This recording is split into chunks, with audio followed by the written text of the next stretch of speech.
पूर्वजों के समय में विवाद होती थी। धर्मपत्नी पति परिवार जब रहते थे तो जब धर्मपत्नी अपनी माँ के जाती थी तो पति से नहीं पूछती थी, उसके सास ससुर फैसला करते थे कि बहू जाएगी भाई, जाएगी तो जाएगी। तो तुलसीदास जी गाय चराने के लिए जंगल में गए हुए थे, पीछे से तुलसीदास जी का साड़ा आता है तो तुलसीदास जी की धर्मपत्नी रत्ना अपनी बहन को ले जाता है, अपनी मौसी से पूछकर ले जा, काम है, चली गई। तुलसीदास जी घर में आए, धर्मपत्नी मिली नहीं। उसने सोचा कि भाई बिना बताए चली गई। इतना मोह हो गया उसको, देखो भगवान की जागृति होती है तब, इतना मोह हो गया जाऊं तो धर्मपत्नी के पास से जाऊं। और रात्रि में वो त्रिया मोह को निकल गया। जमुना नदी सामने आई, जमुना को कैसे पार करे, लेकिन इतना व्याकुल हो गया उसके प्रेम में, धर्मपत्नी के प्रेम में। तो एक लाश गिरती आ रही थी जमुना में, उस लाश पर बैठा, उसने सोचा कि लकड़ी है कोई, और वो नदी पार हो ससुराल पहुंचा। तो तुलसीदास जी की धर्मपत्नी रत्ना आपकी माँ के पास छत पर सोई।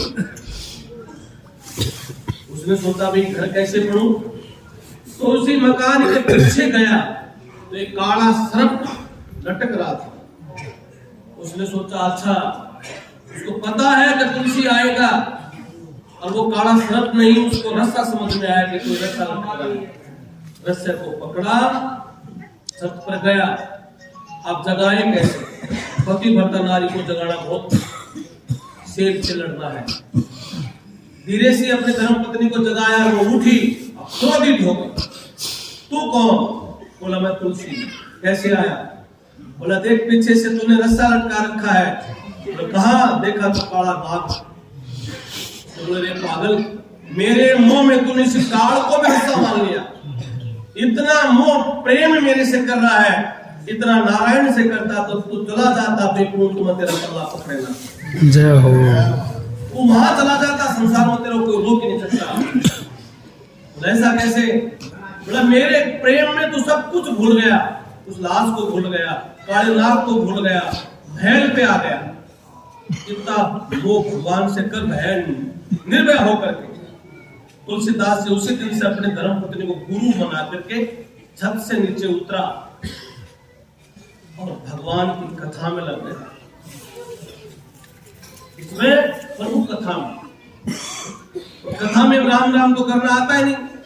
वैसे ही धर्मपत्नी गुरु बन गई, सब कुछ नारायण, आवाज ना करे मारूंगा मुक्का।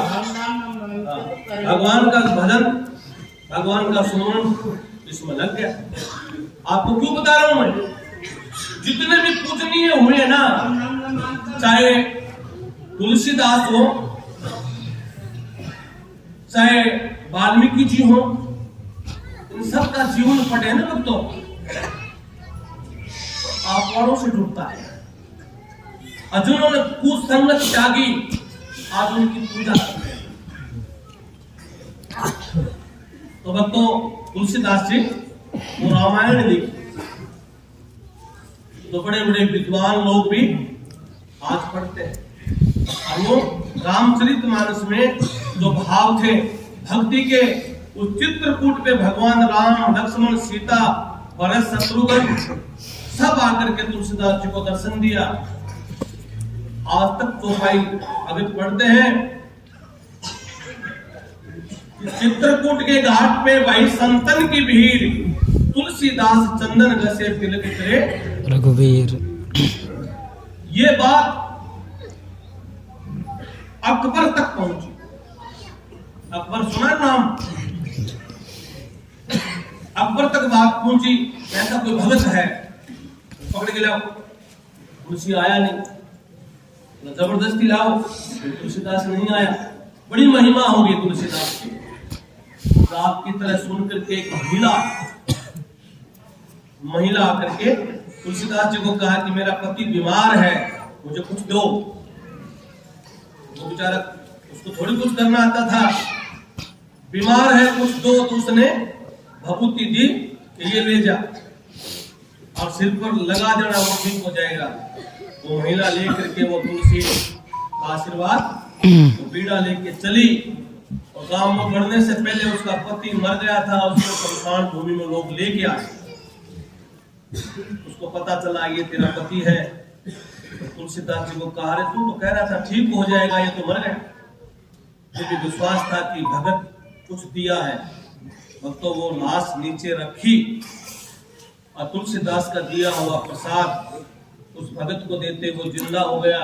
तब से आज तक प्रथा है, किसी मरे हुए व्यक्ति को घर से उठा के ले जाते हैं ना, शमशान से पहले उसको उतारते हैं क्या? क्यों? तुलसीदास जी का दिया हुआ प्रसाद उस महिला ने और वो उस भगत को दिया, वो प्राण बच गया। तब नगरी के लोग तुलसीदास जी के पास गए, क्या दिया था कि मैं तो कुछ जानू नहीं, तुम जानो रघुनाथ। तो कुछ नहीं जानता, रघुनाथ जानता है। जब भगवान प्रकट हुए वहां, भगवान ने कहा कि कोई भी व्यक्ति जब प्राण छोड़े और घर से उसकी बॉडी लेके चलते हैं, शमशान से पहले उसको रख करके जल की तार लगाने से उस आत्मा की मुक्ति हो जाती है। तुलसीदास जी जय हो महाराज। ये बखान पहुंचा अकबर तक। अकबर ने तुलसीदास जी को बुलाया, नहीं गए तुलसीदास। क्यों गए भाई? अब अकबर तो आपको पता है शक्तिशाली था, बादशाह था, जबरदस्ती लाओ। जबरदस्ती ला करके तुलसीदास जी को वो कैसे जिंदा हुआ? कहा तेरा राम? कि मेरा राम तो भाई पता ही नहीं, मेरे हृदय में है, वो तेरे हृदय में है, मेरे तो नहीं है। बोला प्रकट मैं कर दूंगा। वो कैसे करेगा? बोला देख, जिस दिन तुझे सत्संग का ज्ञान हो जाएगा तब तुम्हारे राम प्रकट हो जाएंगे।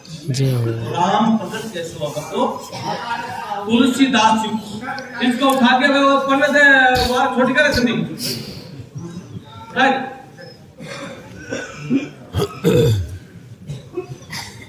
काम की बात सुन ले। पता नहीं कौन से चिड़िया घर सब पकड़ के लेके आते हैं। तभी तो मैं कहता हूँ नशा वालों को 9 मिनट को लिया है ताकि कुछ नशा कम हो जाए। फिर वो आदमी 10 मिनट हाथ धो के बैठेंगे और खोपड़ी ठीक हो जाएगी। यार उसको प्रसाद दे देंगे। अब ऐसे पागलों के साथ में बात करने के लिए भी क्या करें? इसको उठा के पीछे बैठा के ले जाओ। चलो तो अपना कोई जरूरत नहीं, ले जाओ, ले जाओ, फटाफट। शराब पिए हुए व्यक्ति से ऐसे बात नहीं कर सकता। उसका ठीक सुबह मिल लेना मेरे से। कोई बेचारा आया अच्छे काम की बातें सुनने, उनसे सुनो। हमने कुछ ले नहीं रखा, आपसे फीस जमा नहीं करा रखी, सुन लेना भैया। मेरा कर्म है, आज से नहीं 40 साल से खड़े, 40 वर्ष।